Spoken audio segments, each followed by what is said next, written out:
നമസ്കാരം. ഗൾഫ് ഫോക്കസിലേക്ക് എല്ലാ പ്രേക്ഷകർക്കും സ്വാഗതം. ഞാൻ പ്രജിൻസി കണ്ണൻ. നോക്കാം വിശദമായ റിപ്പോർട്ടുകൾ. അമേരിക്ക അവതരിപ്പിച്ച സമാധാന പദ്ധതി അംഗീകരിക്കുന്നതിൽ ഹമാസിൽ ഭിന്നിപ്പെന്ന സൂചന. സമാധാന പദ്ധതിയിൽ പ്രതികരിക്കാൻ ഹമാസിന് ട്രംപ് അനുവദിച്ച 4 ദിവസത്തെ സമയപരിധി നാളെ അവസാനിക്കും. അതിനിടെ സമാധാന കരാർ അംഗീകരിക്കാൻ ഹമാസിന് അന്ത്യശാസനം നൽകി ഡൊണാൾഡ് ട്രംപ് രംഗത്ത് വന്നു. ഞായറാഴ്ച 6 മണിക്കുള്ളിൽ കരാർ അംഗീകരിച്ചില്ലെങ്കിൽ പ്രത്യാഘാതം ഗുരുതരം. ബന്ദികളെ ഉടൻ വിട്ടയക്കണമെന്നും മുന്നറിയിപ്പ്. അമേരിക്കയുടെ സമാധാന പദ്ധതിയിൽ ഹമാസിന്റെ നിരായുധീകരണം, ബന്ദികളുടെ മോചനം, ഗസയുടെ ഭരണത്തിൽ നിന്നും ഹമാസിനെ ഒഴിവാക്കൽ തുടങ്ങിയ വ്യവസ്ഥകളാണുള്ളത്. ഇത് ഹമാസിനെ പൂർണ്ണമായും ഇല്ലാതാക്കുന്നതിനുള്ള പദ്ധതിയാണെന്ന് വിശ്വസിക്കുന്നതിനാൽ സമാധാന പദ്ധതിക്ക് അംഗീകാരം നൽകേണ്ടതില്ലെന്നാണ് സൈനിക വിഭാഗം തലവന്റെ പ്രതികരണം. എന്നാൽ അറബ് രാജ്യങ്ങൾ ട്രംപിന്റെ പദ്ധതിയെ പിന്തുണച്ച സാഹചര്യത്തിൽ ഖത്തറിലുള്ള ഹമാസിന്റെ പൊളിറ്റിക്കൽ വിഭാഗം ചില ഭേദഗതികളോടെ നിർദ്ദേശങ്ങൾ അംഗീകരിക്കാമെന്ന നിലപാടാണ് സ്വീകരിച്ചിരിക്കുന്നത്. എന്നാൽ ബന്ദികളുടെ നിയന്ത്രണം സൈനിക വിഭാഗത്തിനായതിനാൽ ബന്ദിമോചന കാര്യത്തിൽ പൊളിറ്റിക്കൽ വിഭാഗത്തിന് സൈനിക വിഭാഗവുമായി ഒത്തുതീർപ്പിൽ എത്തേണ്ടതായിട്ടുണ്ട്. സംഘടനയ്ക്കുള്ളിൽ ഭിന്നത നിലനിൽക്കുമ്പോൾ സമാധാന പദ്ധതികളോട് ഉടൻ പ്രതികരിക്കുമെന്നാണ് ഹമാസ് പൊളിറ്റിക്കൽ ബ്യൂറോ അംഗം മുഹമ്മദ് നസാൽ പറയുന്നത്. ട്രംപിന്റെ നിർദ്ദേശം അംഗീകരിക്കാൻ ഹമാസിൽ ഈജിപ്ത് അടക്കമുള്ള രാജ്യങ്ങൾ വലിയ സമ്മർദ്ദമാണ് ചെലുത്തി വരുന്നത്. സമാധാന പദ്ധതിയിൽ പ്രതികരിക്കാൻ ഡൊണാൾഡ് ട്രംപ് ഹമാസിന് അനുവദിച്ചിരുന്ന 4 ദിവസത്തെ സമയപരിധി നാളെ അവസാനിക്കുകയാണ്. അതിനിടെ ഗസയിലേക്ക് മാനുഷിക സഹായവുമായി എത്തിയ ഗ്രറ്റ തുൻബർഗ് അടക്കമുള്ള ആക്ടിവിസ്റ്റുകളെ നാടുകടത്താൻ ഇസ്രയേൽ കോടതി ഉത്തരവിട്ടു. International desk 24. അമേരിക്കയിൽ സർക്കാർ സേവനങ്ങളുടെ ഭാഗിക അടച്ചുപൂട്ടൽ അടുത്തയാഴ്ചയിലേക്ക് നീളാൻ സാധ്യത.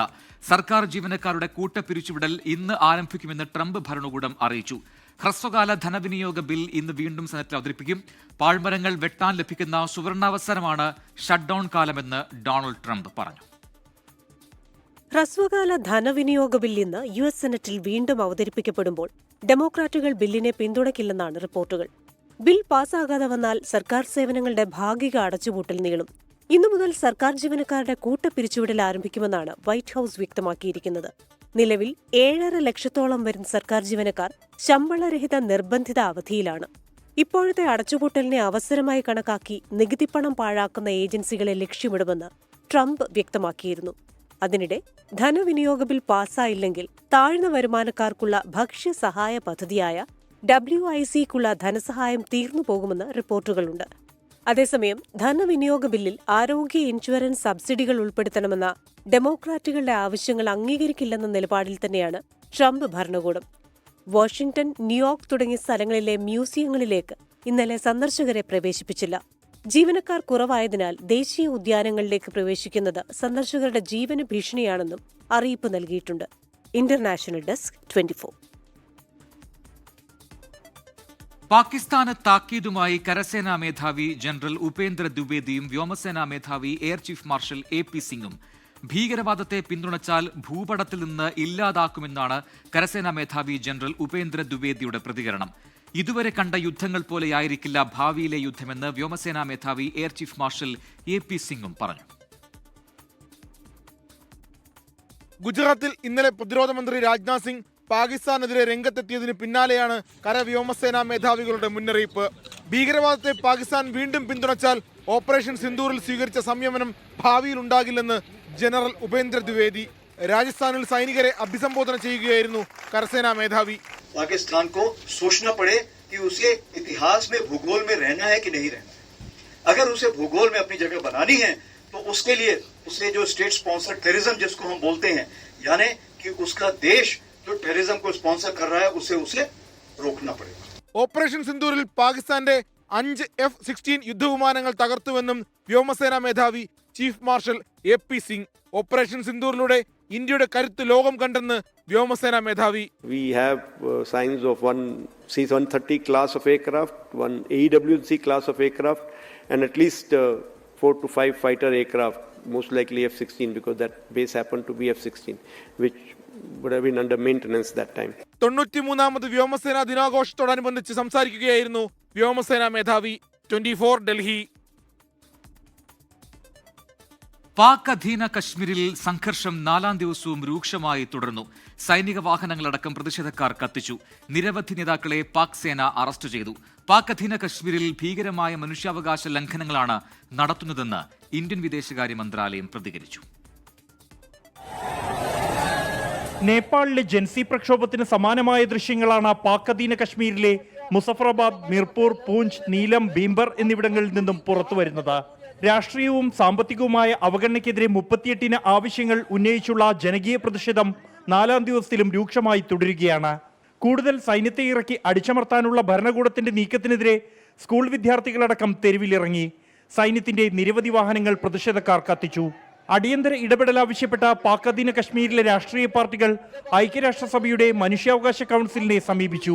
പാക് അധീന കശ്മീരിലെ ഭീകരമായ മനുഷ്യാവകാശ ലംഘനങ്ങൾക്ക് പാകിസ്ഥാൻ ഉത്തരവാദിയെന്ന് വിദേശകാര്യ മന്ത്രാലയ വക്താവ് രൺധീർ ജയ്സ്വാൾ പ്രതികരിച്ചു.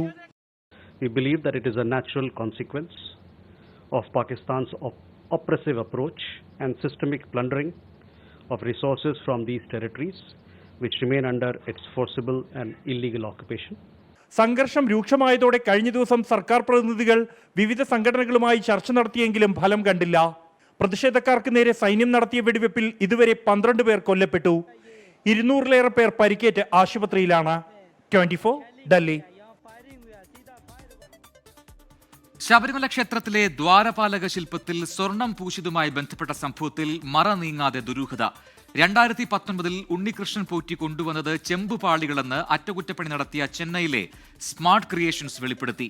ഇക്കാര്യത്തിൽ ഇതുവരെയും വ്യക്തത വരുത്താൻ തിരുവിതാംകൂർ ദേവസ്വം ബോർഡിന് കഴിഞ്ഞിട്ടുമില്ല. വ്യവസായി വിജയ് മല്യ 1998 ശ്രീകോവിലിനൊപ്പം ദ്വാരപാലക ശില്പവും സ്വർണം പൊതിഞ്ഞു നൽകിയിരുന്നു. 2019 സ്വർണം പൂശാൻ നൽകിയത് 12 ചെമ്പുപാളികളാണെന്നാണ് സ്പോൺസർ ഉണ്ണികൃഷ്ണൻ പോറ്റി ദേവസ്വം വിജിലൻസിന് മൊഴി നൽകിയത്. ഇക്കാര്യം അറ്റകുറ്റപ്പണി നടത്തിയ ചെന്നൈ സ്മാർട്ട് ക്രിയേഷൻസും ശരിവെക്കുന്നു. അവരുടെ അടുത്ത് കൊണ്ടുവന്നിരിക്കുന്ന ആർട്ടിക്കിള് ഒരു കോപ്പർ ഷീറ്റ് കൊണ്ടുണ്ടാക്കിയ ദ്വാരപാലക വിഗ്രഹങ്ങളുടെ പുറത്ത് പതിപ്പിച്ച ക്ലാഡിങ്സ് ആണ്. എന്നാൽ ഇത് ചെമ്പുപാളികളല്ലെന്ന് തെളിയിക്കാൻ ദേവസ്വം ബോർഡിന്റെ കയ്യിൽ തെളിവുകളില്ല. ദാരുശില്പത്തിൽ നിന്ന് പാളികൾ ഇളക്കിയെടുത്തപ്പോൾ ചെമ്പുപാളികളെന്നാണ് ദേവസ്വം മഹസറിൽ രേഖപ്പെടുത്തിയിരിക്കുന്നത്. 42.8 കിലോ തൂക്കമുണ്ടായിരുന്ന പാളികൾ തിരികെ എത്തിച്ചപ്പോൾ 4.41 കിലോ കുറഞ്ഞു. 1998-നും 2019-നും ഇടയിൽ എന്തു സംഭവിച്ചുവെന്നതിലും ദുരൂഹത ബാക്കി. ദ്വാരപാലക ശില്പപാളികൾ അറ്റകുറ്റപ്പണികൾ നടത്തേണ്ടത് സന്നിധാനത്ത് വെച്ച് തന്നെയാണെന്ന് മുൻ തന്ത്രി കണ്ഠരര് മോഹനര് പറഞ്ഞു. ഇപ്പോൾ ഏതൊരു കാര്യമായാലും ക്ഷേത്രം സംബന്ധിച്ചുള്ള കാര്യങ്ങൾ ആ സംഗീതത്തിൽ തന്നെ പണിയുന്നതാണ്. അവിടെ വെച്ച് തന്നെ പണിയാണത്. പുറത്ത് കൊണ്ടുപോരുന്നൊരു ശാസ്ത്രമുള്ളതാണ്. നാളെ ഉണ്ണികൃഷ്ണൻ പോറ്റിയെ ദേവസ്വം വിജിലൻസ് വിശദമായി ചോദ്യം ചെയ്യും. ഉണ്ണികൃഷ്ണൻ പോറ്റി എവിടെയെല്ലാം പണപ്പിരിവ് നടത്തി? യഥാർത്ഥ സ്പോൺസർ ഉണ്ണികൃഷ്ണൻ പോറ്റി തന്നെയോ? ഇടനിലക്കാർ വേറെയുണ്ടോ? ശബരിമലയിൽ നിന്ന് ചെന്നൈ സ്മാർട്ട് ക്രിയേഷൻസിലേക്ക് സ്വർണ്ണപ്പാളികൾ എത്തിക്കാനെടുത്ത 30-ലേറെ ദിവസം ദ്വാരപാലക ശില്പത്തിലെ പാളികൾ എവിടെയായിരുന്നു? ചോദ്യങ്ങളേറെ. 24 തിരുവനന്തപുരം. ശബരിമലയിലെ സ്വർണ്ണപ്പാളി വിവാദത്തിൽ സുപ്രധാന വെളിപ്പെടുത്തലുമായി വ്യവസായി വിജയ് മല്യയുടെ പ്രതിനിധി രംഗത്തെത്തി. 2 ദ്വാരപാലക ശില്പങ്ങളിലുമായി 1999 5 കിലോ സ്വർണം പൂശിയെന്ന് സെന്തിൽനാഥൻ പറഞ്ഞു. 2019 വീണ്ടും സ്വർണം പൂശാൻ കൊണ്ടുപോകേണ്ട ആവശ്യമില്ല. 2019 ചെന്നൈയിലെ സ്മാർട്ട് ക്രിയേഷൻസിന് കിട്ടിയത് പുതിയ ചെമ്പാണെങ്കിൽ 1999 സ്വർണം പൂശിയ പാളി എവിടെ എന്നുമാണ് ചോദ്യം. 30.3 കിലോസ് യൂസ് ചെയ്തിട്ടുണ്ട് ആസ് പെർ ദ റെക്കോർഡ്. എൻ്റെ ഓർമ്മ ശരിയാണ്, ഒരു 10 തൊട്ട് 12 കിലോ വരെ ടോപ്പ് റൂഫിന് യൂസ് ചെയ്തിട്ടുണ്ട്. ഒരു 2 കിലോ അടുത്ത് കലശങ്ങൾക്കെല്ലാം 2 തൊട്ട് 3 കിലോ വരെ 3 കലശത്തിനും യൂസ് ചെയ്യാൻ സാധ്യതകളുണ്ട്. അതിനുശേഷം ദ്വാരപാലകർക്ക് ഒരു 5 കിലോസ്, പിന്നെ ഡോറ് നിലപ്പടിയെല്ലാം ഒരു 5 തൊട്ട് 6 കിലോ ആയിരിക്കും യൂസ് ചെയ്യാൻ സാധ്യതയുണ്ട്. ചരിത്രങ്ങൾക്കെല്ലാം അങ്ങനെ എല്ലാം മൊത്തത്തിലാണ് 30.3 കൊടുത്തിരിക്കുന്നത്. 99 ശബരിമലയിലെ ദ്വാരപാലക ശില്പങ്ങളുടെ ചിത്രം 24 ലഭിച്ചു. ചിത്രങ്ങളിൽ സ്വർണം പൂശിയതാണെന്ന് വ്യക്തവുമാണ്. ദ്വാരപാലക ശില്പത്തിലെ സ്വർണ്ണപ്പാളിക്ക് പുറമെ ശബരിമല തങ്ക കവാടം ഉപയോഗിച്ചും ഉണ്ണികൃഷ്ണൻ പോറ്റി വ്യാപകമായി പണപ്പിരിവ് നടത്തി. ബംഗളൂരുവിലും ചെന്നൈയിലും കേരളത്തിലെ വിവിധ സ്ഥലങ്ങളിലും ഇവ ഉപയോഗിച്ച് പണപ്പിരിവ് നടത്തിയെന്നാണ് വിവരം. ചെന്നൈയിലെ ചടങ്ങിൽ നടൻ ജയറാമിനെയും ഉപയോഗിച്ചു. തന്റെ പൂജാമുറിക്ക് മുന്നിൽ തങ്ക കവാടം 15 മിനിറ്റ് വച്ചിരുന്നുവെന്ന് ജയറാം 24-നോട് പറഞ്ഞു.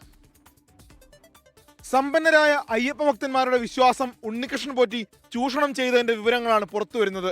2019 സ്വപ്ന ദർശനമെന്ന് പറഞ്ഞാണ് ദ്വാരപാലകരുടെ സ്വർണ്ണപ്പാളി ഉണ്ണികൃഷ്ണൻ പോറ്റി കൊണ്ടുപോയത്.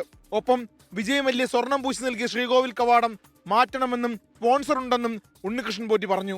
ദേവസ്വം ബോർഡ് ഉണ്ണികൃഷ്ണൻ പോറ്റിക്ക് അനുമതിയും നൽകി. സ്വർണ്ണപ്പാളി ബംഗളൂരുവിൽ പ്രദർശിപ്പിച്ച് പണം ഈടാക്കി. തങ്ക കവാടം ആന്ധ്രയിലെ വ്യവസായിയുടെ സംഭാവനയായിരുന്നു. കവാടം സ്വർണം പൂശിയ ചെന്നൈ അമ്പത്തൂരിലെ സ്മാർട്ട് ക്രിയേഷൻസിൽ നിന്ന് തുടങ്ങി ഉണ്ണികൃഷ്ണൻ പോറ്റിയുടെ ഗൂഢതന്ത്രങ്ങൾ. അയ്യപ്പ ഭക്തരായ നടൻ ജയറാം, ഗായകൻ വീരമണി രാജു, വ്യവസായി കുമാർ എന്നിവരുടെ സാന്നിധ്യത്തിൽ പൂജാ ചടങ്ങ്. പിന്നാലെ ജയറാമിന്റെ വീട്ടിലേക്ക്. ഇത് പോകുന്ന വഴി എന്റെ വീട് അവിടെയാണ്. അവിടെ ചവിട്ടി ശബരിമലയ്ക്ക് പോകുന്നതല്ലേ. അപ്പോ പിന്നെന്താ തീർച്ചയായിട്ടും എന്ന് പറഞ്ഞു. അതിനുശേഷം 1 മിനിറ്റ് എന്റെ ഏകദേശം ഒരു 10-15 മിനിറ്റ് എന്റെ പൂജാ റൂമിന്റെ അവിടെ കൊണ്ട് കാണിച്ചിട്ട് അങ്ങനെ കൊണ്ടുപോയി അവര്. കോട്ടയം ഇളമ്പള്ളി ശ്രീ ധർമ്മശാസ്ത്ര ക്ഷേത്രത്തിൽ തങ്കകവാടം പ്രദർശനത്തിന് വെച്ചു. ക്ഷേത്രം ഭാരവാഹികളുടെ പ്രതികരണം ഇങ്ങനെ: ഈ സമർപ്പിക്കുന്ന 4-5 പേര് കൂടിയാണ് എന്ന് പറഞ്ഞതിൽ ഒരാള് ഈ ഉണ്ണികൃഷ്ണൻ പോറ്റിയാണ്, മറ്റൊരാൾ ഒരു അജി എന്ന് പറഞ്ഞ ഒരാൾ. അവരാണ് ഈ വാതിൽ കൊണ്ടിരുന്നത്. രാവിലെ 6 മണിക്ക് കൊണ്ടുവന്ന് ക്ഷേത്രത്തിന്റെ ആനക്കൊട്ടിൽ വെച്ച് അവിടുത്തെ മേശാന്തി ഒരു പൂജയൊക്കെ കഴിച്ചാണ് ഇത് അവിടെ രഥത്തെ കയറ്റുന്നത്. ജനപ്രതിനിധികളും ദേവസ്വം ബോർഡ് പ്രസിഡന്റ് എ പത്മകുമാറും ചടങ്ങിൽ പങ്കെടുത്തിരുന്നു. ശബരിമലയിലേക്കുള്ള യാത്രാമധ്യേ പണസമാഹരണത്തിന്റെ വഴികൾ ഉണ്ണികൃഷ്ണൻ പോറ്റി മുതലാക്കി. മൂവാറ്റുപുഴയിലെ അജികുമാർ എന്നയാളുടെ വീട്ടിൽ സ്വർണ്ണപ്പാളികൾ ഒരു രാത്രിയും പകലും സൂക്ഷിച്ചു. ഇതിന് ലക്ഷങ്ങൾ ഈടാക്കി. ഞങ്ങളോട് വിളിച്ചു പറഞ്ഞു, എടാ ഇങ്ങനെ ഒരു സംഭവം വരുന്നുണ്ട്, അതിനുള്ള സംവിധാനം അവിടെ ചെയ്യണം, എല്ലാം റെഡിയാക്കി വേണമെന്ന് പറഞ്ഞു. അതിനുള്ള പൈസ തന്നേക്കാന്ന് പറഞ്ഞു. എല്ലാം റെഡിയാക്കി വെച്ചു. ഞാൻ എന്നോട് ഒരു ദിവസം അവനോട് ഞാൻ ചോദിച്ചു, എടാ നിനക്ക് ഇതിനെല്ലാം കൂടെ എത്ര ലക്ഷം രൂപ മുടക്കുണ്ടെന്ന് ചോദിച്ചു. എന്നോട് എനിക്കൊരു 10-30 ലക്ഷം മുടക്കുണ്ടെന്ന് പറഞ്ഞു. ഉണ്ണിപ്പോറ്റിയാണ് ഡീലർ, അദ്ദേഹത്തിന്റെ അളിയന് ഈ കാര്യങ്ങളെല്ലാം അറിയുകയും ചെയ്യാം. 24 തിരുവനന്തപുരം. ഇപ്പോൾ ലഭിച്ചൊരു വാർത്തയിലേക്ക്. തിരുവനന്തപുരം ആറ്റിങ്ങലിൽ ഫോണിൽ സംസാരിക്കുന്നതിനിടെ യുവാവ് കിണറ്റിൽ വീണു. വീട്ടുമുറ്റത്തെ 60 അടിയോളം താഴ്ചയുള്ള കിണറ്റിലാണ് യുവാവ് വീണത്. ആറ്റിങ്ങൽ ഫയർഫോഴ്സ് സ്ഥലത്തെത്തി യുവാവിനെ രക്ഷിച്ചു. അതിന്റെ ദൃശ്യങ്ങളിലേക്ക് ആദ്യം.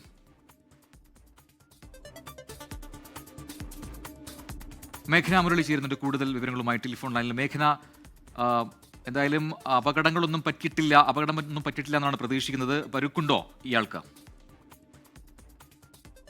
പ്രജിൻ, നമ്മൾ ഈ ദൃശ്യങ്ങളിൽ കാണുന്നത് പോലെ തന്നെ ആറ്റിങ്ങൽ ഫയർഫോഴ്സ് സ്ഥലത്തെത്തി യുവാവിനെ രക്ഷിച്ചിട്ടുണ്ട്. ഗുരുതര പരിക്കുകൾ ഇല്ല എന്നുള്ളതാണ് അറിയാൻ സാധിക്കുന്നത്. ഇപ്പോൾ ആദ്യഘട്ട പരിശോധനകൾക്കും മറ്റുമായി ആശുപത്രിയിലേക്ക് മാറ്റിയിട്ടുണ്ട്. ഇതിന്റെ ഒരു പശ്ചാത്തലം എന്ന് പറയുന്നത് ആറ്റിങ്ങൽ കുറക്കട സ്വദേശിയായിട്ടുള്ള രഞ്ജിത്താണ് വീട്ടുമുറ്റത്തെ കിണറിൽ അബദ്ധത്തിൽ വീണത്.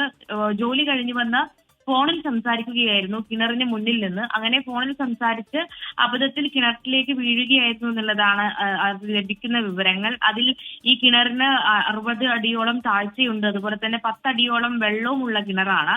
അതിലേക്കാണ് വീണത്. പക്ഷേ ഗുരുതര പരിക്കുകൾ ഇല്ല എന്നുള്ളതാണ്. ജോലി കഴിഞ്ഞ് മടങ്ങിയെത്തി ഒരു ഫോണിൽ സംസാരിച്ചു കൊണ്ടിരിക്കുകയായിരുന്നു. ഉപയോഗത്തിലുണ്ടായിരുന്ന കിണർ തന്നെയാണ്, പക്ഷേ മുകൾ ഭാഗത്ത് നെറ്റ് ഉണ്ടായിരുന്നില്ല എന്നുള്ളതാണ് അറിയാൻ സാധിക്കുന്നത്. അങ്ങനെയാണ് കിണറിലേക്ക് വീഴുകയും ചെയ്യുന്നത്. ഉടൻ തന്നെ ആറ്റിങ്ങൽ ഫയർഫോഴ്സ് സ്ഥലത്തെത്തുകയും യുവാവിനെ രക്ഷിക്കുകയും ചെയ്തിട്ടുണ്ട്.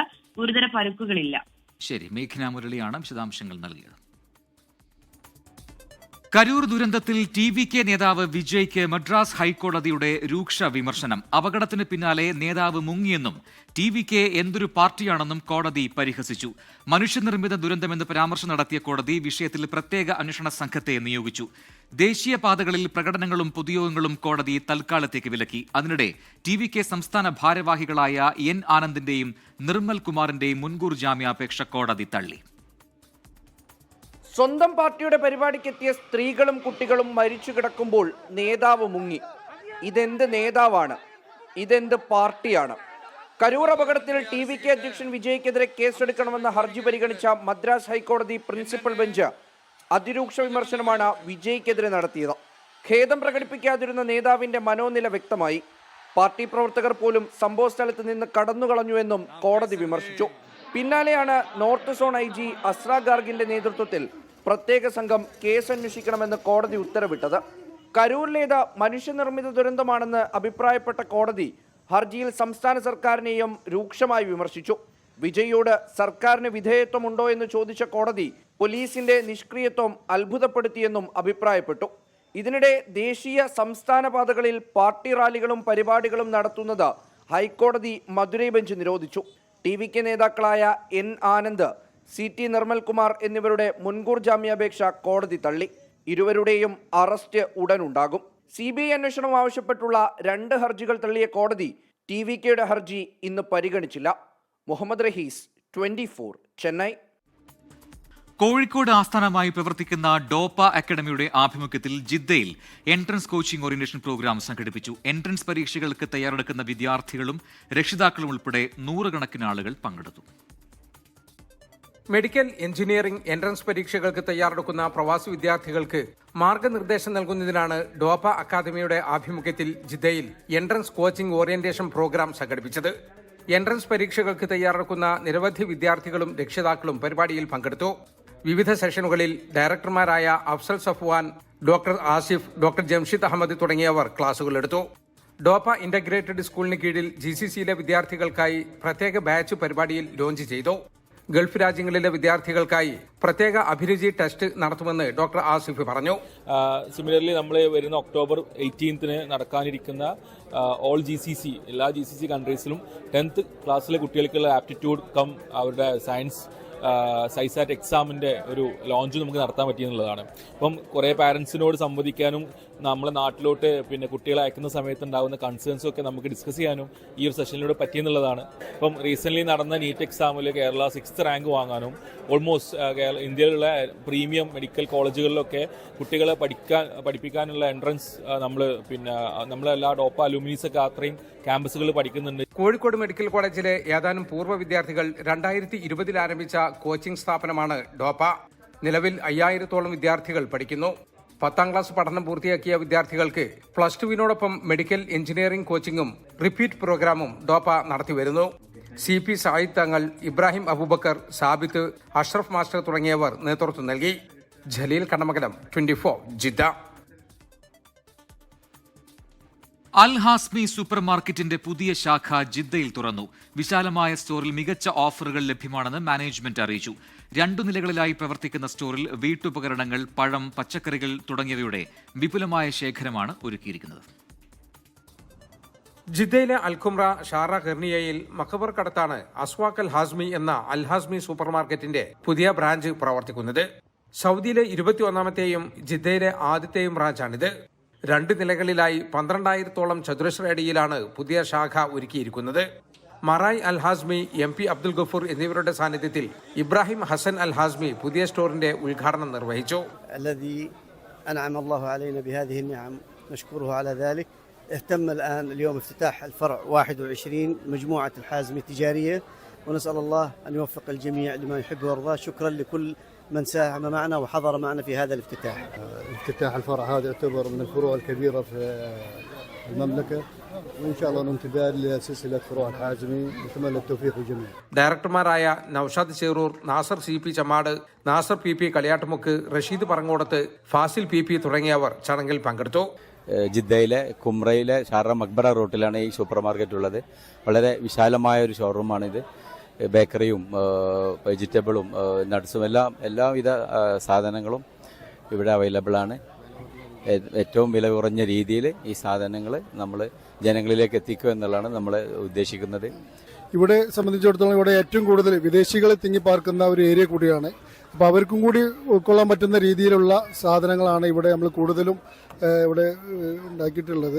സൗദി സന്ദർശനം നടത്തുന്ന മുസ്ലിം യൂത്ത് ലീഗ് നേതാവ് ഷെരീഫ് കുറ്റൂർ ഉൾപ്പെടെ നിരവധി പ്രമുഖരും സ്വദേശികളും വിദേശികളും ഉദ്ഘാടന ചടങ്ങിൽ പങ്കെടുത്തു. ബേക്കറി, പഴം, പച്ചക്കറികൾ, സ്റ്റേഷനറി, ഇലക്ട്രോണിക് സാധനങ്ങൾ, കോസ്മെറ്റിക്സ്, റെഡിമെയ്ഡ് വസ്ത്രങ്ങൾ, പാദരക്ഷകൾ, വീട്ടുപകരണങ്ങൾ, കളിപ്പാട്ടങ്ങൾ തുടങ്ങിയവയുടെ വിപുലമായ ശേഖരം അൽഹാസ്മിയിൽ ഒരുക്കിയിട്ടുണ്ട്.